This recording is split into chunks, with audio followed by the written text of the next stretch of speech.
반갑습니다. 성가 감상담을 나누고 있는 방길튼 교무입니다. 오늘은 성가 114장 하늘이 주신 보배, 그러니까 마음거울이라는 부제가 달린 그런 성가입니다. 오늘도 이 성가 감상담을 잘 나눠볼 수 있기를 저 자신한테 바라봅니다. 성가 114장 하늘에 주신 보배, 그러니까 부제가 뭐라고 했죠? 마음거울. 이 노래는 고산 이웅건 선지께서 지으신 그러한 곡인데요. 자, 이 가사는 원래 그 심경, 마음거울이죠. 마음심자, 거울경자, 심경이라는 제목으로 이웅건 선진께서 20세 때인 원기 20년, 1935년 회보 20호에 발표된 시예요, 시. 그러니까 이 시를 나중에 성가 114장 가사로 이렇게 약간 윤문해서 가사로 쓴 것입니다. 그러니까 이웅건 선진님은 호가 고산이에요. 높을 고자, 고산이신데, 전부 출신을 허락받으러 간 부친을 이렇게 모시러 가요. 모시러 영산에 갔다가 대종사님을 친견하게 됩니다.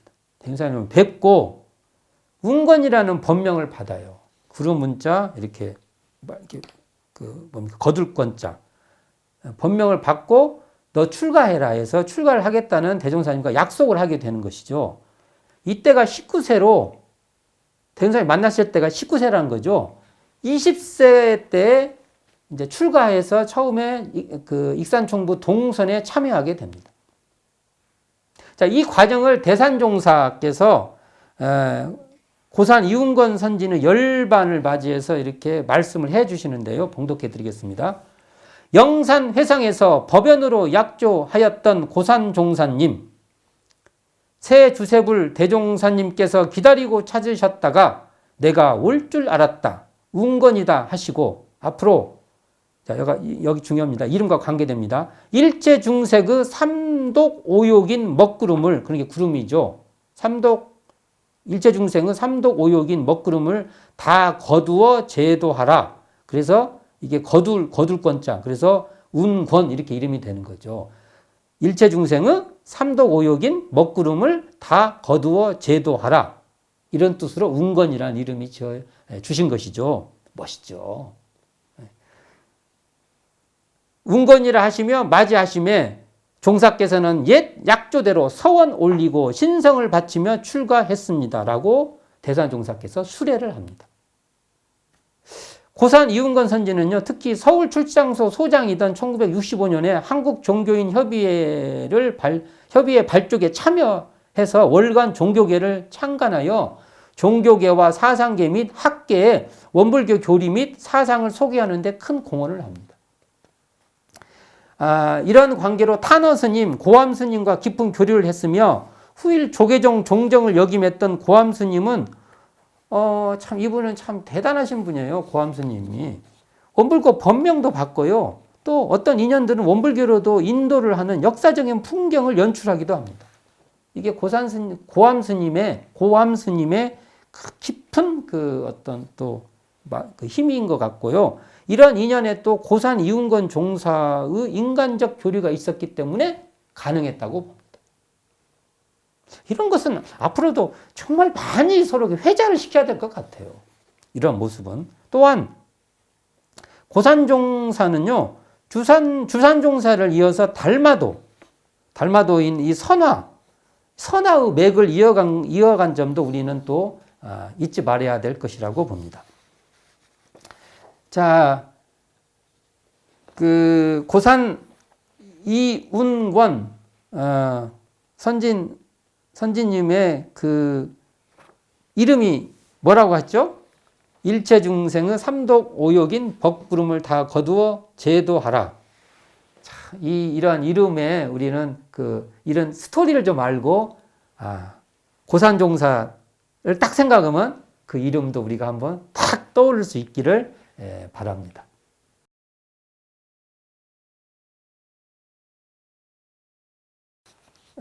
성가 114장 하늘에 주신 보배, 이 노래의 그 가사에 대해서 한번 살펴보도록 하겠습니다. 언제 지었다고 했죠? 20세 때. 20세 때. 그러니까 이게 출가송이죠. 출가송. 20세 때 출가해서 그 지으신 거니까 출가송이라 해도 과언이 아닙니다. 어떤 수행자로서의 어떤 자세, 열정, 이런 것도 여기에 묻어 있다고 봐야 되죠. 노랫말 한번 살펴보겠습니다. 1절 이렇게 됩니다. 하늘이 주신 보배 일편영대 거울이라. 번듯이 한번 들면 온 천하가 빛이로다. 둥글고 밝은 빛 무엇이 막으랴. 2절입니다. 1월 해와 달이죠. 1월이 밝다하니 농중에 노는 새라. 무영한 그곳까지 어찌 능히 비춰주랴.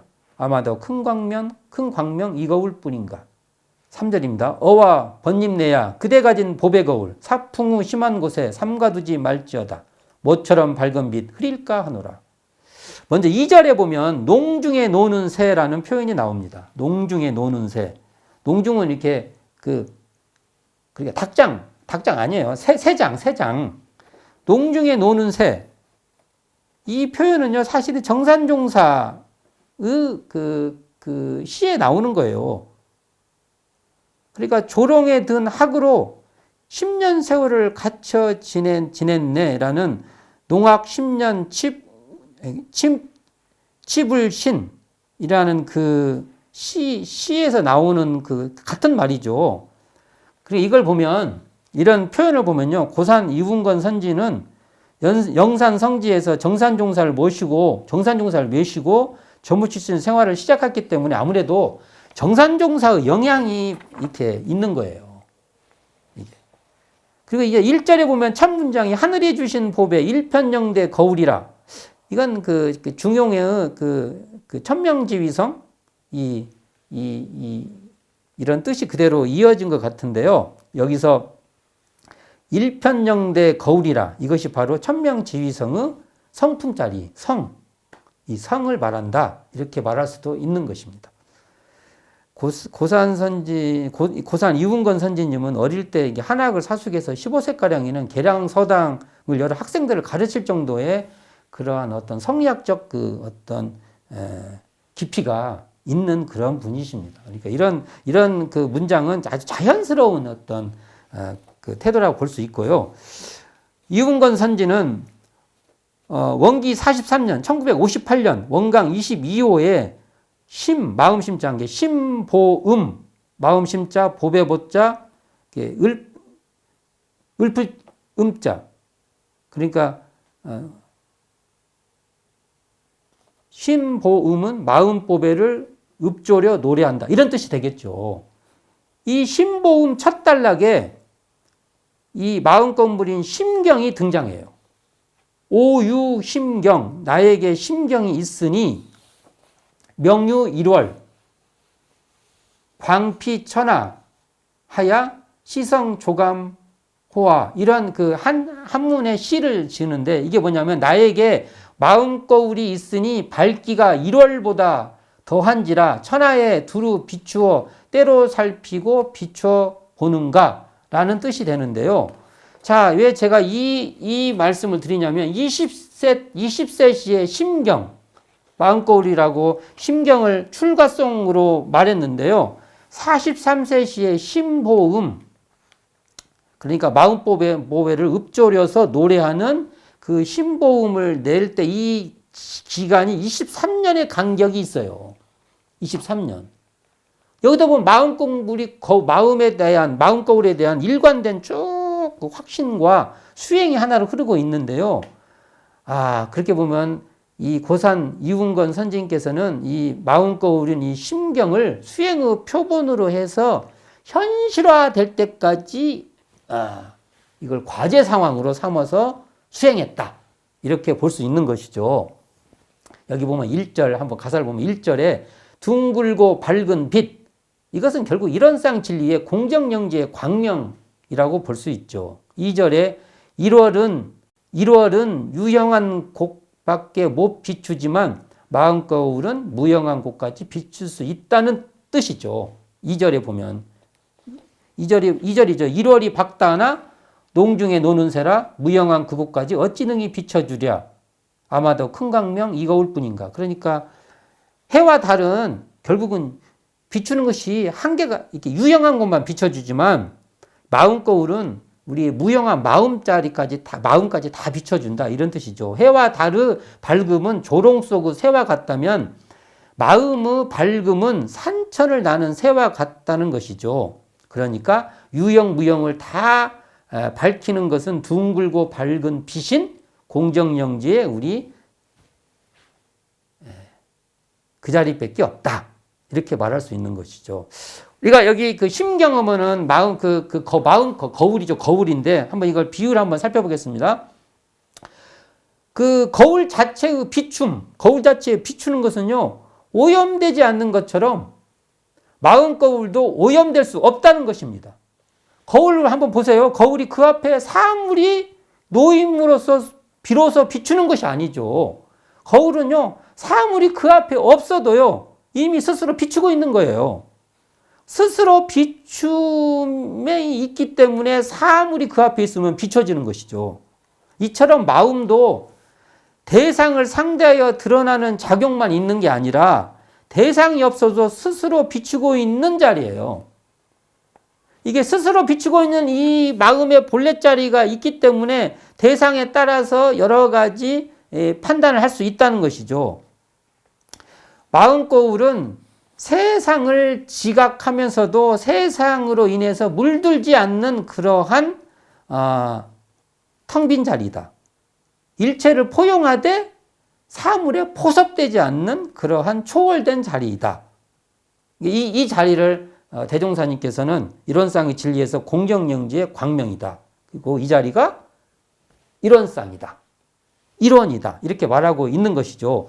거울에 우리가 때가 끼어도요, 사실 거울 자체의 비추면은요, 오염되지 않는 것이죠. 마찬가지로 우리의 마음자리도 이와 같다는 것입니다.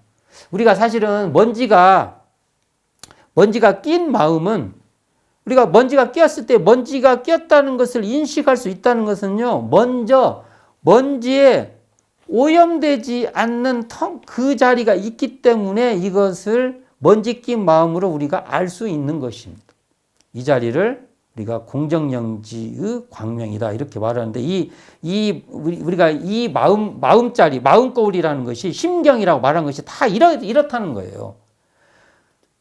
자, 우리는 사실은 우리가 우리의 마음을 잘 닦자 이런 것도 사실은 이 자리가 원래 오염되지 않는 자리인 것을 간파할 수 있을 때 먼지를 닦는 것도 사실은 가능하다는 겁니다. 우리가 3절에 보면 사풍우가 나와요. 사풍우 이게 모래사자, 바람풍자, 비우자. 그래서 이게 모래와 바람이 비와 함께 날리는 것 또는 모래가 날리는 비바람 이렇게 표현할 수 있죠. 이건 이제 우리가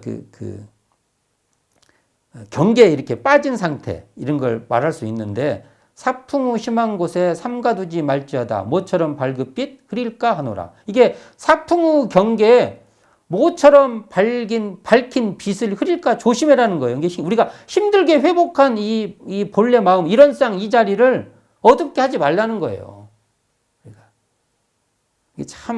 이게 일원상 이 자리를 알았다고 방심해도 안 되고 끝내 이것을 이렇게 어둡게 하는 공부보다는 이게 일원상 이 자리를 떠나지 않는 그 다짐 또 동지들하고 함께 이렇게 해보자 하고 이런 당부라고 말할 수 있는 것이죠. 성가 114장 하늘이 주신 법에 마음 공부를 해서 큰 광명이라는 말이 나와요. 큰 광명. 근데 회보의 심경에서는요, 이게 광피 일원 이렇게 나옵니다. 그러니까 이게 일원의 그 광명이 일원의 광명을 입었다. 이런 뜻이죠. 이 광피 일원이 이걸 큰 광명으로 윤문한 것인데 저는 이 큰 광명보다는 일원이라는 이것이 나오도록 이거 하는 게 좋지 않냐라는 생각을 합니다. 그래서 그냥 저는 속으로 일원의 광명 이렇게 일원의 광명 이렇게 속으로 많이 이렇게 할 때가 많아요. 이게 반드시 큰 광명은요 일원의 광명으로 저는 노래 부르는 것이 훨씬 더 가치가 있다 이런 생각을 가지고 있습니다. 그래서 좀 부르기는 좀 어려울 수도 있죠. 큰 광명 일원의 광명 좀 부르기는 어려워도 큰 광명이 어떤 광명이요? 일원의 광명이다. 이렇게 했으면 좋겠습니다. 원기 20년 1935년에 법신불 이론상을 공식적으로 대각전에 봉안하는데 이 해에 원기 20년에 고산 이훈건 선지는 이때 출가하지 않습니까? 그러니까 아마 이훈건 선진에게 주지 이렇게 그게 인상적으로 확 들어왔던 거예요. 그래서 저는 이는 아마 영산의 책임자로 계셨던 또 스승이신 정산종사의 또 영향도 있지 않았을까라는 생각을 하고 반드시 저는 큰 광명은 일원의 광명으로 이해돼야 되고 여기에 심경도 다 일원상의 진리로 우리는 이해할 때 이 의미가 우리에게 깊게 스며든다고 봅니다.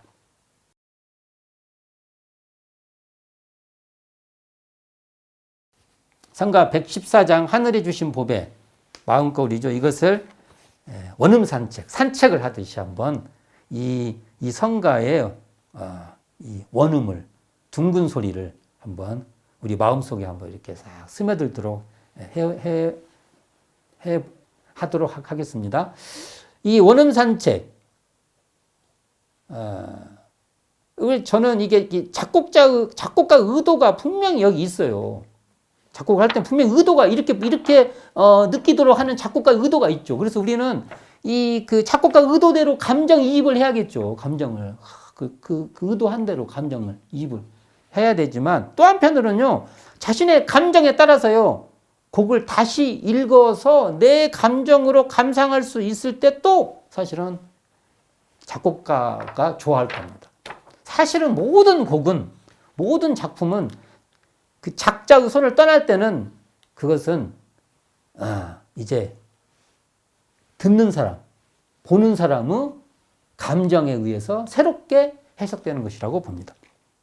그래서 우리는 이 양쪽 방향, 작곡가 의도대로도 이해해야 되고 또 내 감정으로도 이해하는 이 양가적 감정을 잘 교감시킬 때 이 성가 감상은 원음 산책은 풍성해질 것이다 라고 봅니다. 네, 오늘도 간단하게 한번 성가 114장 하늘이 주신 보배 이 원음을 산책해 보는 거예요. 싹 한번. 제가 그냥 제 감정대로 느끼는 거죠. 저는 이걸 왜 이런 생각을 하게 되는지는 모르겠지만 꼭 그 얼음판이 깨질까 이렇게 조심조심 이렇게 걸어가면서나 그러면서라도 또 이렇게 편안한 데는 이렇게 쭉쭉쭉 뻗어가는 그런 느낌이 들어요. 제가 어릴 때 저희 마을 그 학교 앞에 보면은 방죽에 얼음이 얼었어요. 어찌다 보면 얼음이 추운 날 옛날에 얼었어요. 얼면 거기를 학교를 돌아가야 되는데 그 얼음을 가로질러 가면 얼마나 빨랐는지를 몰라요. 뺑 돌아갈 것을 가로질러 가지 않습니까? 어떨 때는 친구들하고 가면서나 조심조심 하면서라도 어디는 신나가지고 쭉쭉쭉 그냥 그 미끄러져 가면서나 학교를 갔던 기억이 납니다. 이때는 한편으로는 조심하면서나도 또 한편으로는 이렇게 대담해지는, 이렇게 담대해지는 그런 것이 있어요. 그리고 담대해야만요, 앞으로 쭉쭉 가요. 그러니까 이게 보면은 두 가지 감정이죠. 한편으로는 조심하고, 한편으로는 이렇게 담대하게 가는 그 전진감. 그래서 작곡가가 이 곡을 장엄하고 흥겹게 부르라고 하는 이 의도도 아마 저는 이게 그냥 그 조심하면서라도 담대하게 전진해가는 그 느낌이 아닐까라는 생각을 해보게 됩니다. 한 걸음 한 걸음 당당하게 쭉쭉쭉쭉 앞으로 나가는 씩씩함이 있는가 하면 또 조심하라는 이 당부의 메시지가 이 노래에서 있다고 봅니다. 이렇게 부르면 훨씬 저는 느낌이 와요. 예, 이 자리, 하늘이, 이 마음거울, 이 자리는 반드시 우리가 꽃 피워야, 이렇게 밝혀야 될 자리지만 또 한편으로는 또 방심하면 또 어려움이 생길 수도 있으니까 담대함과 조심함을 잘 어울려서 이 노래, 그런 감정으로 이 노래를 들으면 훨씬 좋지 않을까, 저는 그런 생각을 해봅니다. 성가 114장 하늘에 주신 봅의 마음거울은 김대현 작곡으로 원기 52년 1967년 정화사에 의해 성가로 제정됩니다. 오늘도 성가 114장 하늘에 주신 봅의 마음거울에 대해서 이러저러하게 감상을 나누어 봤습니다. 제가 감상에 제 개인적인 감상이 너무 많이 묻어있을 수도 있습니다. 저는 각자가 또 자기 감상으로 이 노래를 저와는 너무 다른 색깔로 또 성가 감상을 펼쳐볼 수 있기를 간절히 바랍니다. 네, 감사합니다. 지금까지 성가 감상담을 나눈 방길튼 교무였습니다.